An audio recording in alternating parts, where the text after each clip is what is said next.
Hey everyone, magandang araw ulit sa ating lahat. So, for today, what we will be discussing is political systems and governance models. Kapag-usapan na natin yung nakaraan, yung ideologies. And now, what we will be focusing is yung mga political systems. Now, let's start our discussion.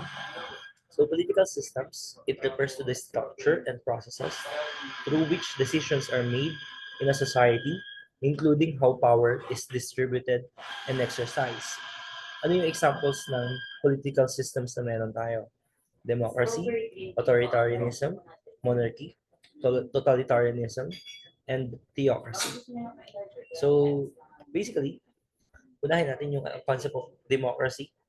Kung titignan natin, yung liberalism na ideology, mas akma siya dito sa political system of democracy, where power is vested in the people, either directly or through elected representatives. So ano yung, kaya nga di ba, pagka democracy, ano yun? For the people, of the people, and by the people. That's the concept of democracy. Kaya nga yung key principles nito is yung popular sovereignty, free and fair elections, mag-elections na, hindi lang yan basta election, it must be free and fair elections, majority rule, and protection of rights and liberties.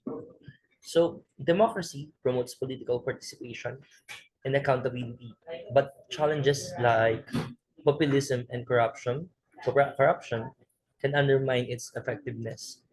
So, isa yung example ng India sa democratic state. Next is authoritarianism.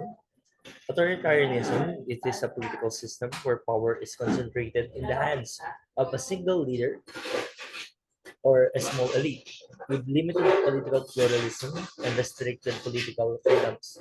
So ano yung key features nito? Key features nito ay yung centralized decision making and limited civil liberties. Isa sa mga authoritarian rule is yung kay Pol Pot. I'm not I'm not sure if si Pol Pot ay sa Cambodia. And yung pinaka main example nito is yung doon sa China during Mao Zedong. Mao Zedong's leadership, yung dun sa the Communist Party ay nag-maintain ng strict control over the political and social life of people. So, authoritarian system can ensure political stability but often suppress dissent and limit freedom. Kaya nga tinatawag na authoritarian rule. Kasi yung single leader or small elite.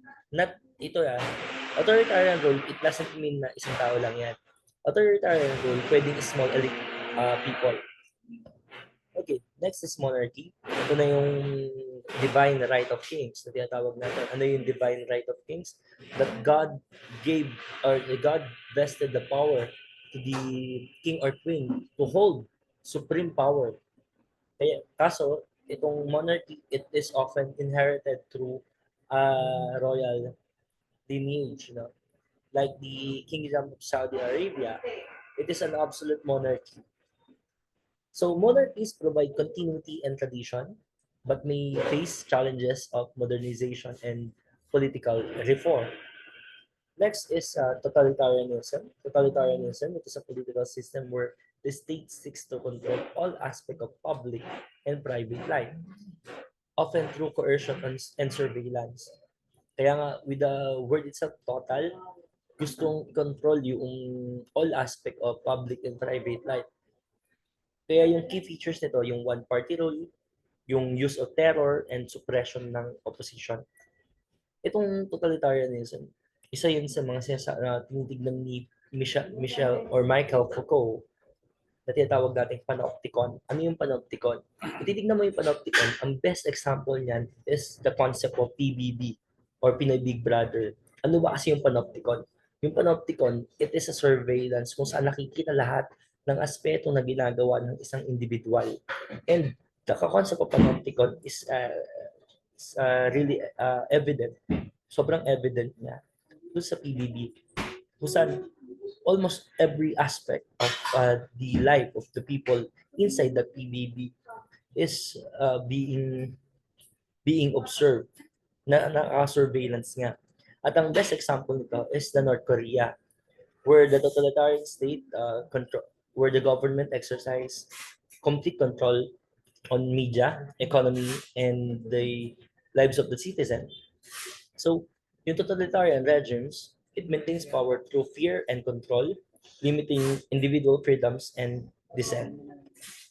Next is theocracy. So basically, theocracy, ito yung religious leaders, no? Religious leaders or political authority is rooted in religious doctrine. Yung government ay guided by divine guidance, religious laws as state laws, and clerical control of political decisions. So theocracies ensures religious conformity but may limit political freedom and secular rights. And ito naman yung mga governance models na meron tayo. No? Madami tayong governance models pero pag-usapan na natin itong dalawa. Yung presidential system. The presidential system, alam niyo naman na sigurado to. The president is the head of the state and government where there is a separate executive and legislative branches. Yung parliamentary system naman, ito yung mayroong prime minister, kung saan yung prime minister is typically part of the legislature and executive authority is derived dun sa legislative body. Example nito is yung United Kingdom. So basically, kung titignan natin, yung presidential system, it is a clear separation of powers. Kaya nga, yun tinatawag nating check and balance. Executive, legislative, and judicial. Yung parliamentary system, it promotes greater unity between legislative and executive branches. So now, moving forward, titingnan natin like i-compare and contrast lang natin democracy versus authoritarianism. Kung titingnan natin, democracy promotes citizen participation and accountability. Yung authoritarianism naman, centralized control and limited dissent. Ano mas gusto niyo yan? It's up to you to decide. Next is monarchy versus totalitarianism. Monarchies can provide stability through tradition, while totalitarian regimes seek total control of society. O kung kayo, ano mas gusto niyo dyan? Yung totalitarianism o monarchy? Again, it's up to you to decide. Theocracy versus secular states. Yung theocracy naman, it prioritizes religious laws, while secular states separates religion from governance. Ano mas gusto nyo? It's up to you again to decide. So with that guys, thank you. Pero move forward tayo sa next discussion natin. And yung discussion natin is about sa political culture. So sa political culture, it refers to the shared beliefs, values, norms, and practices that shapes political behavior in a society. At meron itong mga component. Yung knowledge and beliefs about politics. Affective, with the word itself affective, it talks about emotions and attitudes towards political entities. Evaluative, with the word itself, evaluative, it focuses on the opinions about political processes and outcomes. So, yung types ng political culture, kung titignan natin dito kay Armand Gabriel, meron siyang tinatawag na tatlo. Parochial, subject, and participant. Yung parochial, this is the limited awareness of political activities. Example ay traditional societies. Yung subject, awareness of political but limited participation. Yung mga tao ay aware kung sa nangyayari sa lipunan, pero limited yung participation. Yung participant naman, ito na yung high levels of awareness and active participation. Ito yung kung magkaaroon tayo ng political culture, ang ideal is to be the participant. O, yung Pilipinas, nasan yan? Parochial, subject, or participant? Anyone? Put 5 agad. Put 5 na naman din si Jose. Very good ka na naman, Jose. Okay? Next. The political socialization. Alam niyo naman natin ito. Pag-usapan na natin ito. Na yung agents of socialization natin, ito yung mga nakapalibot doon sa tinatawag nating agency. Sino yung agency natin? You are the agency. You are the agents. yung socialization or yung nakapaligid sa atin. Those are what we call structures. Kasi yung political socialization, na-acquire natin yan. Yung political beliefs natin and values, na-acquire natin yan. Depende doon sa mga nakakasalamuhan natin na nakapalibot sa atin. For example, family. Kung ano yung, not necessary naman, ano? Pero this is the prime resource of political beliefs. Kung halimbawa, yung tatay mo at nanay mo at buong pamilya nyo ay mga panatiko ni Duterte. Hindi ko sasabi most probably Duterte fan ka din. Pero nakaka-affect yung pagiging fan nila o fanatiko nila dun sa political beliefs mo. At ang pinaka best example niyan, guys, is again, my favorite example, si Marcos. Yung mga apologies ba yun? Sige, mga apologies na lang. Marcos apologies. Kung Marcos apologies yung family mo, most probably, maapektuhan yung political beliefs mo ng pagiging apologist din. But I'm not saying na magiging apologist ka rin. But what I'm saying here is that yung agents of socialization mo is nakaka-affect sa mga paniniwala mo. Next is education. Next is media. And next is peers. Yung mga friends, social networks mo affect your political opinions. Yung media, yung influences perceptions and knowledge of politics. So, ano yung role of political culture in governance? Yung role niyan, number one, is legitimacy. Yung political culture shapes the citizens' perceptions of government legitimacy, stability, and change. Where cultures emphasizing tradition may resist change, progressive cultures may embrace reform. And civic engagement, ito yung pinakamahalaga sa lahat, yung civic engagement or civil society role, where cultures promoting civic duty encourage higher participation rate. Kaya nga, ang sana maganda sa atin ngayon, this coming election, na yung civic engagement natin ay mas mapalakas para mas mataas natin yung voters turnout. Pag mas mataas natin yung voters turnout natin, it shows na hindi tayo parokyal. We are participant. Naalala niyo pa? O, balikan ko lang yung slide, ano? We are participants. Yun yung type ng political culture na meron tayo. Okay? Next is the forms of political participation. Yung forms of political participation yan, yung conventional. Ito yung engaging in activities accepted by the political system. For example, yung voting, pangangampanya. Yung unconventional participation naman, ito yung mga protest and activism. Pero ang isang konteksto ngayon, no, hindi ko naman sabing unconventional pa rin yung activism and protest because it is part of our the black box model.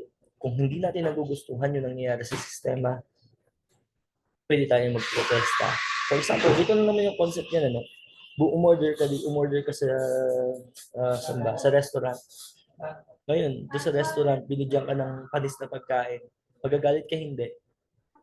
Kakainin mo pa rin ba yun? Siyempre, magsasabi ka, excuse me po, mali, parang panis itong binigay ninyo.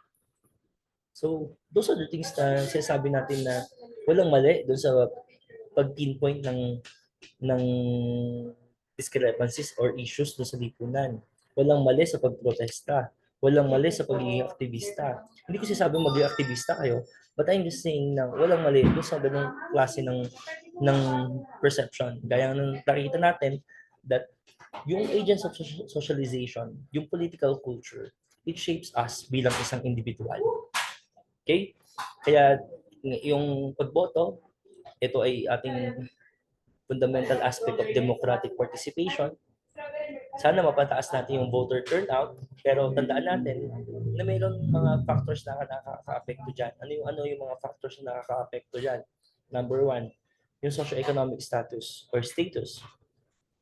Ito, hindi ko naman sinasabi, no? Pero in studies, yung higher income at yung higher education, it correlates with higher turnout. Ibig sabihin, pag mas mataas yung magiging voter turnout natin, mas matatalino yung mga tao at mas may higher income yung mga tao. Yung age din, nakaka-affect din. Kung titignan natin, yung older individuals tend to vote more kaysa dun sa younger ones. Pero papatunayan natin na tayong kabataan, we will start the change in our society. And lastly, the political efficacy, the belief that one's vote matters influences turnout, na yung isang boto mo, hindi yan isang boto lang. Yung boto mong yan ay napakahalaga. That your vote matters. Yun yung lagi yung tatandaan. Na hindi yung boto nyo isa lang naman yan. No. Yung isang boto mo yan, pagka pinagsama-sama mo yan, marami yan. Okay? So, kung titignan natin, in the digital age and the political participation, nagbago. Bakit? Because of the social media and the internet, it transformed our political participation. For example, number one, yung online campaigns. Napakadami nating online campaigns na meron ngayon.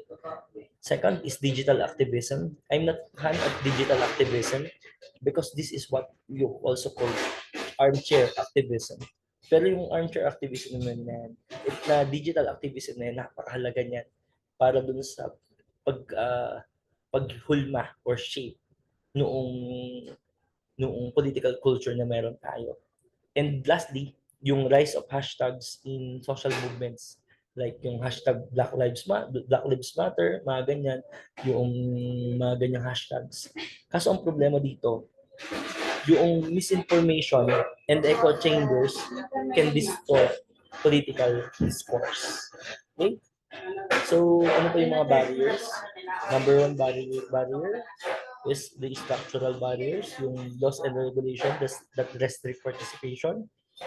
Socioeconomic barriers, yung poverty, lack of education, and psychological barriers, yung feelings of apathy or disillusionment can reduce participation. Ano yung disillusionment?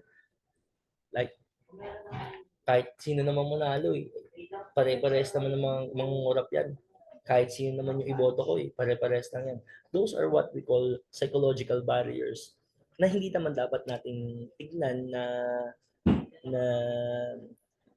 na magiging barrier talaga dapat sa atin. Pero dapat iniintindi natin sila at ini-inform natin sila. Ini-educate natin sila. Ito na naman tayo sa let me educate you. Kasi sabi ni let me educate you gives medyo may pagkamayabang. Pero ang pagkatuto sa isang bagay hindi naman siguro pagyayapang.